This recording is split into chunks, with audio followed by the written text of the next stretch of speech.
ඉතින් අද හුඟක් සුවිශේෂී දවසක්. අපේ YouTube channel එකේ first vlog එක කරන්නේ අද. ඉතින් අපි හිතුවා සුවිශේෂී සුන්දර ස්ථානයකට යන්න කියලා අද දවසේදී. කොරෝනා හේතුවෙන් අපිට යන්න පුළුවන් කිලෝමීටර් 25ක දුරක් විතරයි. අපි ඒ නිසා හිතුවා ළඟම තියෙන ලස්සන තැනට යන්න ඕනේ කියලා. ඕස්ට්‍රේලියාවේ හැමෝම නිතර යන්නේ නැහැ. ඒ වගේම තමන්ගේ විවේක කාලය ගත කරන්න තෝරාගෙන තිබෙන අපූරු සුන්දර ප්‍රදේශයක් තමයි මවුන්ට් ඩැන්ඩිනන් කියලා කියන්නේ. මෙල්බන් සිටි එකේ ඉඳලා කිලෝමීටර් 51ක වගේ දුරක් තියෙනවා මවුන්ට් ඩැන්ඩිනන් වලට. පැයකටතර අඩු කාලයක් තමයි යන්නේ මේ ප්‍රදේශයට එන්න. ගිහින් බලමු එතන තියෙන සුවිශේෂීත්වය, සුන්දරත්වය මොන වගේද කියලා.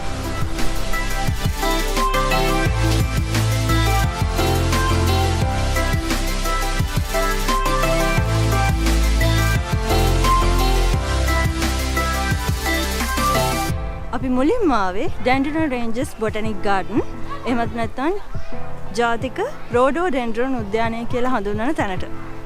1960 දී ඕස්ට්‍රේලියානු රෝඩෝඩෙන්ඩ්‍රොන් සංගමය විසින් තමයි මේ උද්‍යානය නිර්මාණය කරලා තියෙන්නේ. රෝඩෝඩෙන්ඩ්‍රොන් 15000කට අධික ප්‍රමාණයක් මේ උද්‍යානයේ තියෙනවා. ඉතින් ඒවා ව්‍යාප්ත කිරීමට සහ හැමෝටම දැක බලා ගන්න පුළුවන් විදිහට තමයි මේ උද්‍යානය හදලා තියෙන්නේ. ඒ වගේම මතක් කරන්න ඕනේ අනිවාර්යයෙන්ම මේ අපි ඇවිල්ලා තින්නේ ස්ප්‍රින්ග් සීසන් එකේ. ඒ නිසා අපිට ලස්සන මල් වර්ග ගොඩක් ඒවයි සුන්දරත්වය අද දවසේදී දැක් ගන්න පුළුවන් වෙනවා. ගිහිල්ලා බලමු මෙතන සුන්දරත්වය මොන වගේද කියලා.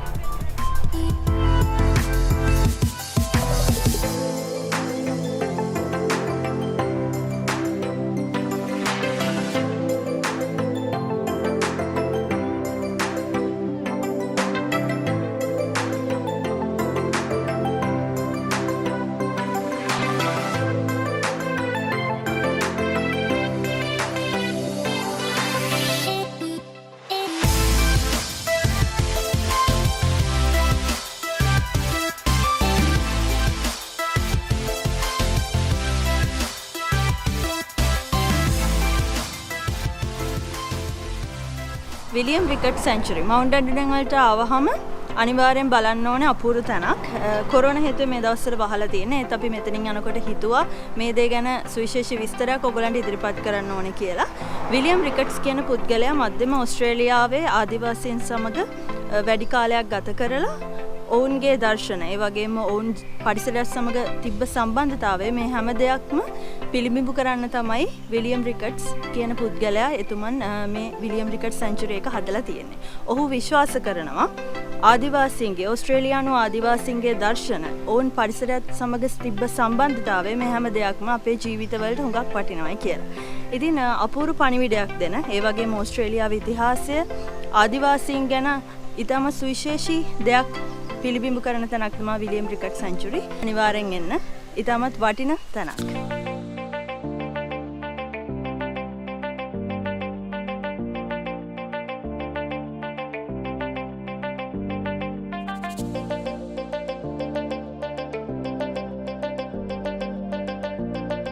අපි දැන් ඇවිල්ලා තියෙන්නේ ඇල්ෆ්‍රඩ් නිකොලස් මෙමරියල් ගාඩන් එකට.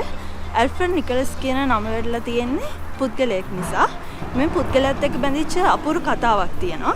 ඇල්ෆ්‍රඩ් නිකොලස් සහ ඔහුගේ සහෝදර ජෝර්ජ් එස්ප්‍රෝ මේ දෙන්න එකතු වෙලා වේදනානාශක සූත්‍රයක් වැඩි දියුණු කරලා තියෙනවා. මේ වේදනානාශක සූත්‍රය පළවෙනි ලෝක යුද්ධ සමයෙන් පස්සේ භාවිතයෙන් නැති වෙලා ගියපු එකක්. ඒ නිසා පළවෙනියටම මේ සූත්‍රය සඳහා පේටන්ට් බලපත්‍රය හිමි වෙලා තියෙන්නේ මේ දෙන්නට. ඉතින් මේ ඇල්ෆ්‍රඩ් නිකොලස් කියන පුද්ගලයා මේ ඉඩම මිලදී අරන් තියෙන 1929 දී. ඊට පස්සේ වික්ටෝරියා ප්‍රාන්තයේ වගේම පිටරටවල් වල ගිහිල්ලා උද්‍යාන අලංකාරය පිළිබඳව ගොඩක් දේවල් අධ්‍යයනය කළා තමයි මේ ඇල්ෆ්‍රඩ් නිකොලස් මෙමරියල් ගාඩන් මේ උද්‍යානය නිර්මාණය කළා තියෙන්නේ.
RJ Hammer Forest මවුන්ට් ඇන්ඩිනන් වල තියෙන තවත් විශේෂ තැනක් 1962 දී ඕස්ට්‍රේලියාවේ ඇති වුණු ලැබුගින්නකින් පස්සේ 1970 ගණන් වල මේ ස්ථානය විනෝදය සහ විවේක කාලය ගත කිරීම සඳහා වෙන් කරලා තියෙනවා. ඕස්ට්‍රේලියාවට ආවේනික සහ විදේශීය ශාක පඳුරු පැලෑටි විශේෂ 200කට අධික ප්‍රමාණයක් මෙතන තියෙනවා කියලා සඳහන් කරලා තියෙනවා. ඇතුළු වීම නොමිලේ ඕනම කෙනෙක්ට ඇවිල්ලා මෙතන විවේක කාලය ගත කිරීමේ අවස්ථාව තියෙනවා.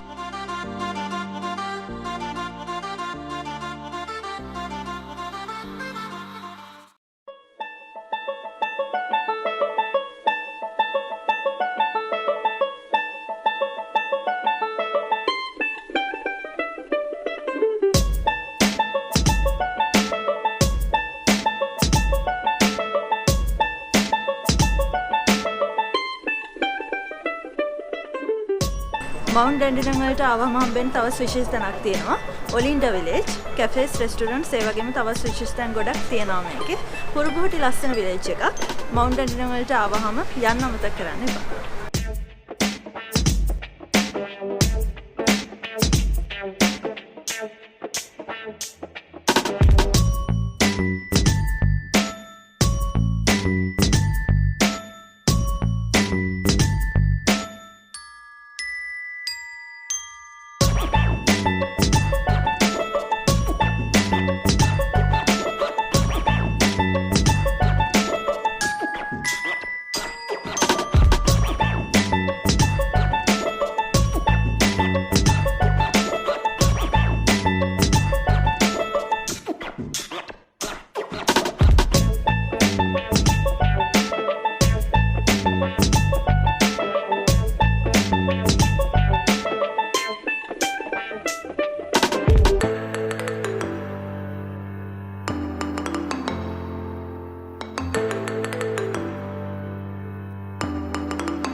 මවුන්ට් ඇන්ඩිනන් ආවම හැමදෙනාම අනිවාර්යෙන් යන තැනක් තමයි ස්කයි හයි මවුන්ට් ඇන්ඩිනන්.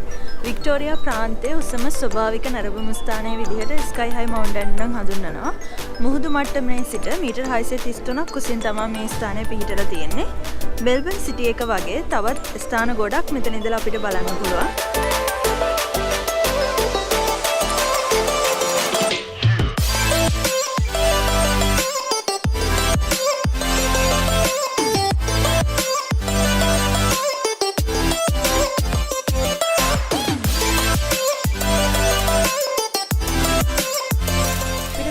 බලන්න පුළුවන් දර්ශන ඩොලර් එකක කාසියක් දාලා අපිට මේකෙන් ඔටෝමැටිකලි ફોකස් කරලා බලන්න පුළුවන්.